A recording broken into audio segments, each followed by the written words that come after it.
Hi Aquarius! Welcome po sa ating channel. Ito ay yung Daily Gabay Tarot reading for March 6, 2025. Please be reminded kung naka-resonate kayo, comment down. Kung hindi ka naka-resonate, ibigay niyo po sa iba kasi channel reading po ito. This is for you Aquarius ngayong March 6, 2025.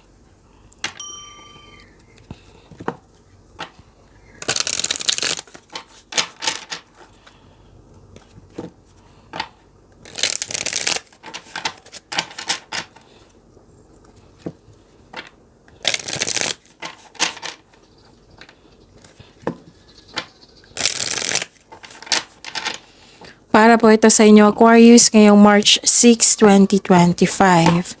Maraming salamat po sa inyong patuloy na suporta at maraming salamat din po sa mga hindi nag-skip ng ads.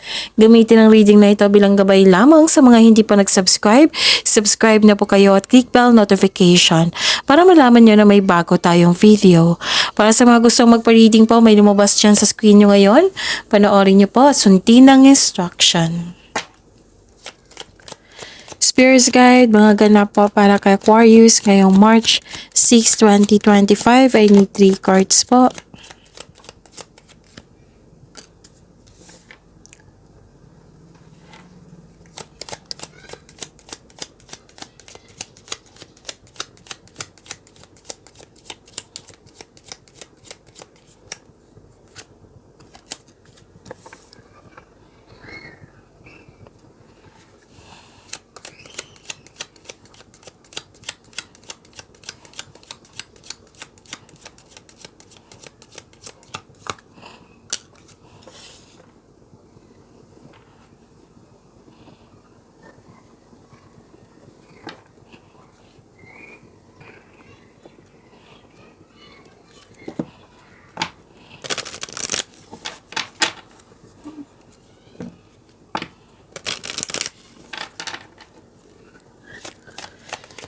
Spirits Guide, mga mensahe pa para kay Aquarius ngayong March 6, 2025. I need 2 cards po.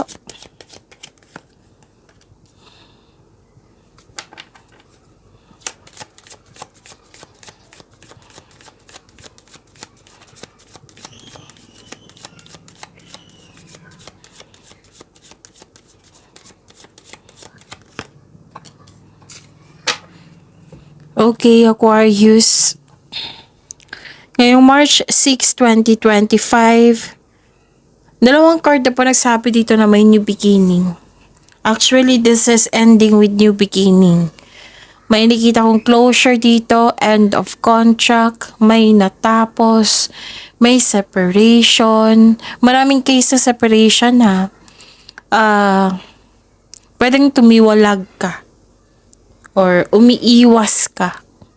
May nakita ko ditong concern sa isang tao na mahirap kausap or sobrang stricto. May nakita rin ako dito na yung nahihirapan ka pero nagpasya kang tulungan yung sarili mo para mag-let go, para magkaroon ng transformation. Yes, may biglaang pagbabago po. May biglaang pagbabago. Dalawang card na po nagsabi dito, Aquarius. May ganap na closure, separation, or tumiwalag ka, umiwas ka. May ganap na ganyan. Dalawang card na mismo nagsabi niyan ha. Tapos, may anisikaso kayo sa malaking building or may balak pa kayong may aasikasuhin kayo sa malaking building. Tapos, may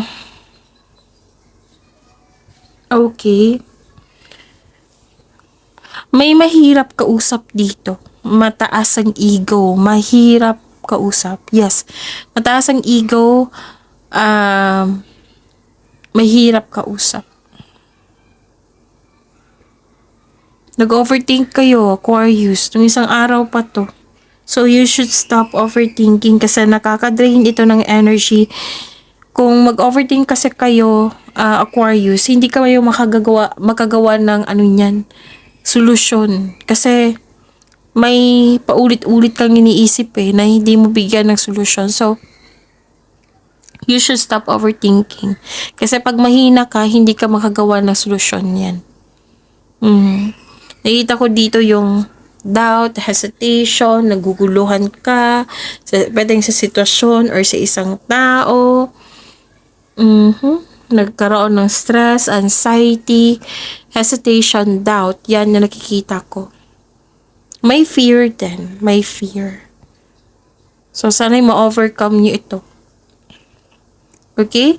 How to stop overthinking. Yung sabi ko sa inyo parate. Yung paulit-ulit na sinasabi sa inyo. Yung paulit-ulit, what I meant is paulit-ulit na iniisip nyo, bigyan nyo po ng solusyon. Kung hindi pa kaya, then change the channel. Tapos, practice time mindfulness skills, time for reflection and mindfulness skills. Okay? Okay. So, this is the clarification. 3 card na po nagsabi dito sa oracle cards nyo na may new beginning. A new start is coming. Okay? And confidence is your key to success. Kasi nga, may nakita ko ditong fear doubt, hesitation, lack of self-confidence. So, sinabi ng card dito, confidence is your key to success. Spirit's Guide, ano pa yung energy ni Aquarius ngayong March 6, 2025?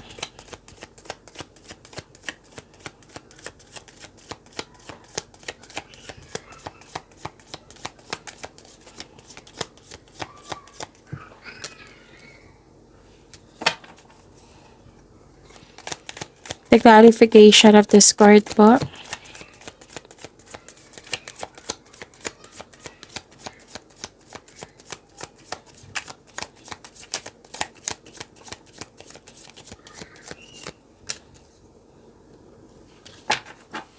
Kung may narinig kayo or may nakita kayong repeating message, meaning to say, pinupush ng cards yan kasi ang ilan sa inyo hindi pa binigyan ng atensyon. Na kung maaari din po, bigyan nyo po ng solusyon at aksyon. Remember, Aquarius, at the end of the day, alam mo na ikaw lang taong may kakayahan at responsable na gumawa ng sarili mong katotohanan at kinabukasan. So, ano yung energy ni Aquarius?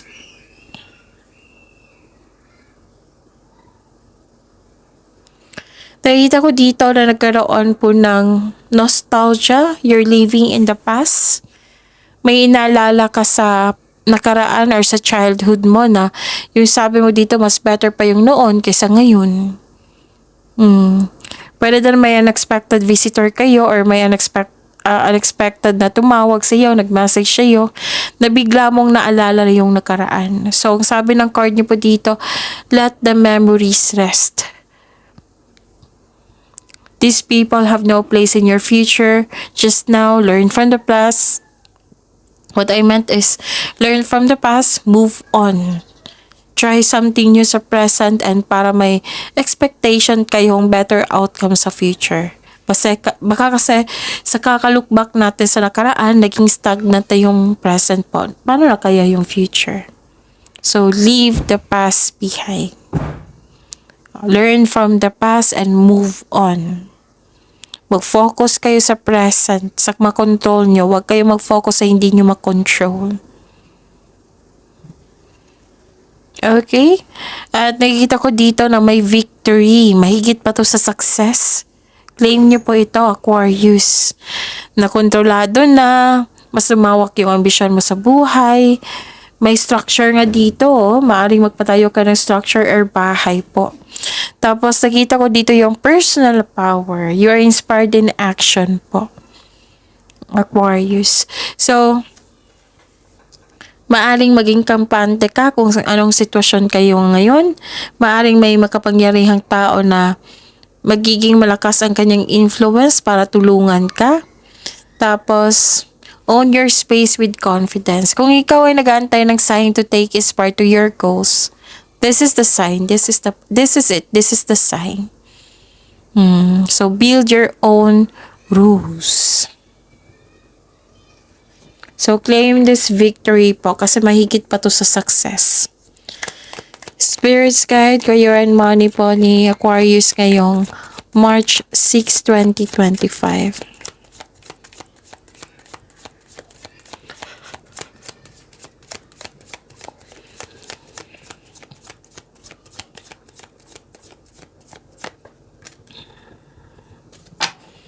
And the clarification of this card po.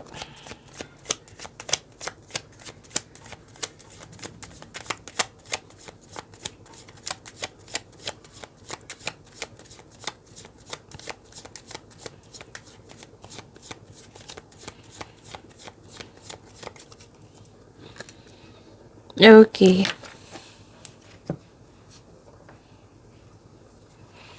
Nakita ko dito na nagkaroon po ng wag kayong maniwala agad sa chismis ha. Alamin niyo muna kung totoo ba ito or hindi. Kasi nakita ko dito na naniwala ka kaagad tapos nawalan kayo ng panatag. Alamin niyo muna kung totoo ba yan or hindi. Kasi sayang naman kung at the end of the day, hindi pala totoo. Diba? Sayang yung energy po. Tapos maging maingat kayo sa pagpili.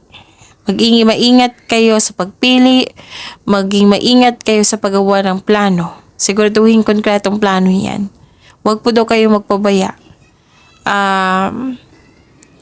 Gamitin niyo po daw yung talino niyo, experiences niyo. Isipin niyo po na kailangan karapat dapat. Maging wiser po. Galingan niyo po, sabi po ng card. Kasi nakita ko dito na parang nagpabaya na hindi gumagawa ng plano, go lang ng go. Go lang ng go po. So, yun. Pinupush ng cards dito na kailangan nyo mas maging matalino, maging maingat sa pagpili, sa paggawa ng plano. Pwede din may concern kayo sa isang bata or may isang taong bata dito na kumikilos na parang bata.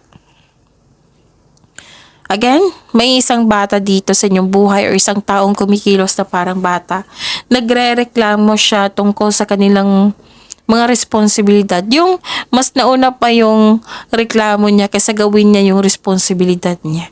Mag-uusap po kayo. Sana'y makinig siya sa'yo. Aquarius. Sobrang busy mo dito, Aquarius. Maraming ginagawa. Gamit na gamit yung skills mo ngayon. Sabi po ng card dito, use your inherent skills to create opportunity. Kung may balak ka mag-start ng business, now is the time.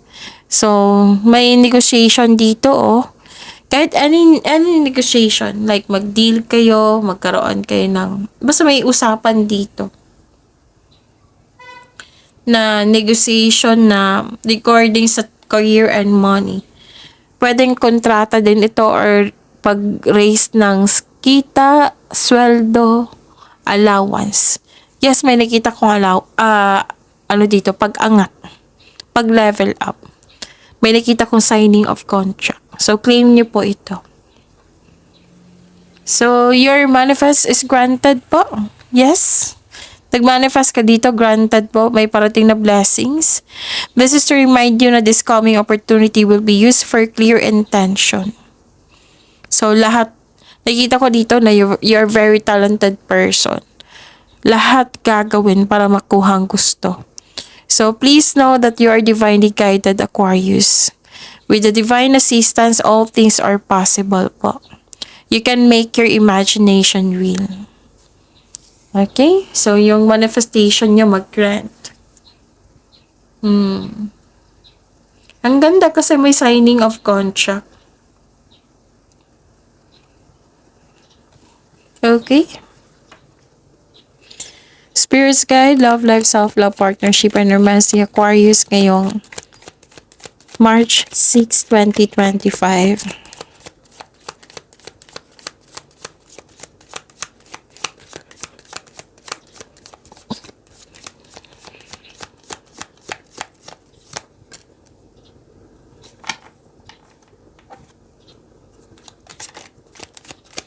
The clarification of this card po.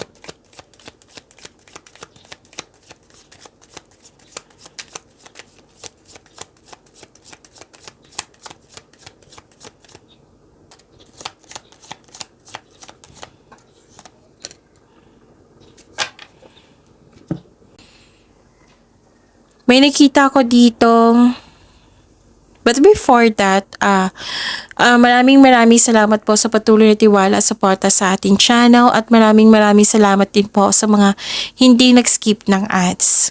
So may success dito, may new doors opening. So increase your confidence. Kailangan mong labanan yung takot mo and this will lead you to grow and expand. Work your skills.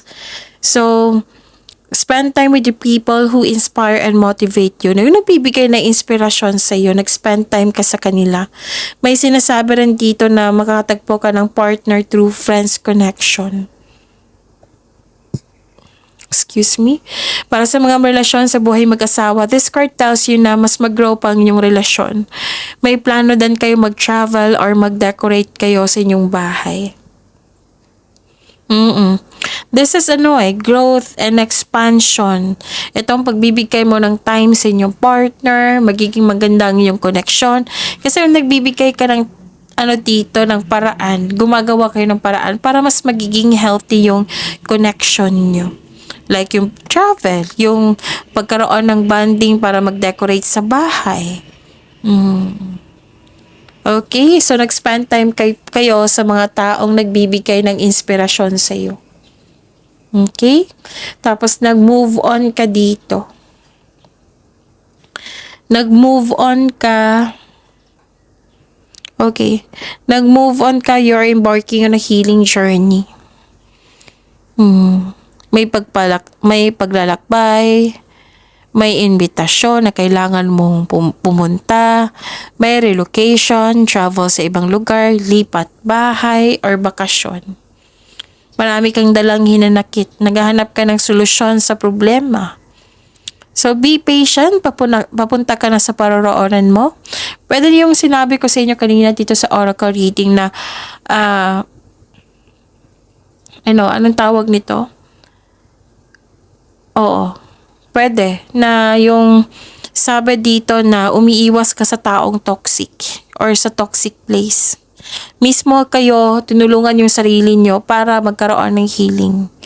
Pwedeng vacation, pwedeng yung paglilipat. Nag-decide ka nang mag-move on mula sa mapalakit na pangyayari. Sa mga relasyon sa buhay mag-asawa, posibleng paglipat bahay nga kayo. Okay? So this is moving forward, embarking on a healing journey. Magkakaroon ng balanse, magkakaroon ng pagkakaisa. Ilan nga sa inyo, mga relasyon, may balak kayong mag-live-in or magbuo na ng pamilya. Kaya may mangyayaring paglilipat, pagbubukod. Okay? So, pagyamanin niyo po yung blessings sa binigay sa inyo. Aquarius, see you tomorrow. Please like, subscribe, and click the button for notification para updated po kayo sa daily tarot reading natin. Maraming salamat po.